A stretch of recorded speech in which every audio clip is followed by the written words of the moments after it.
સુરત શહેરના લિંબાયત વિસ્તારમાં આજે એક હૃદયદ્રાવક ઘટના સામે આવી છે। લિંબાયતના મીઠી ખાડી વિસ્તારમાં આવેલા એક રહેણાંક મકાનમાં અચાનક ભીષણ આગ ફાટી નીકળતા સમગ્ર વિસ્તારમાં હફડાતફડીનો માહોલ સર્જાયો હતો।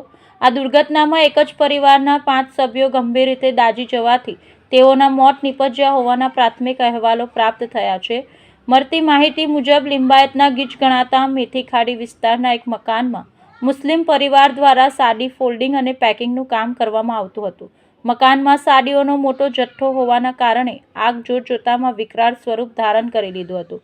આગ એટલી ઝડપથી પસરી કે ઘરમાં રહેલા પરિવારના સભ્યોને બહાર નીકળવાનો મોકો પણ ન મળ્યો હતો।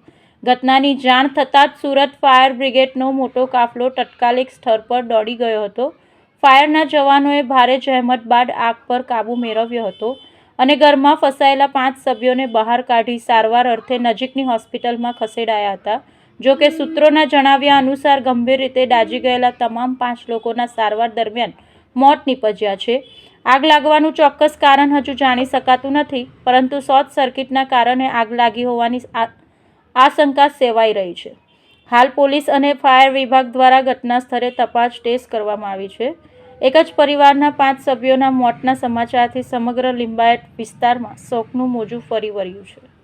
मीठी खाड़ी में रेड्डी कॉलोनी विस्तार में ये घटना है। B72 एक गाला टाइप मकान है और करीब 8 फीट के आसपास चौड़ाई होती है और 20 फीट डेप्थ है और ग्राउंड प्लस 2 माले का ये मकान है। इसमें जो ग्राउंड फ्लोर पर फायर हुआ था और फायर ब्रिगेड के यहाँ पे 3 फायर ब्रिगेड से 6 गाड़ियाँ यहाँ पहुँची थी।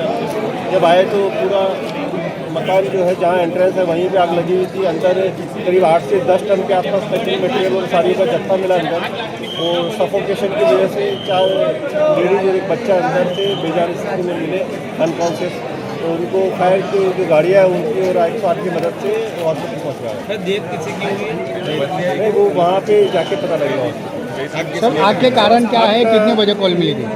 प्रोबेबल कॉज जो है वो शॉर्ट सर्किट लग रहा है। अंदर से 2 सिलेंडर भी मिले, हो सकता है एलपीजी लीकेज भी हो सकता है। तो ये तो तपास के बाद पता लगेगा।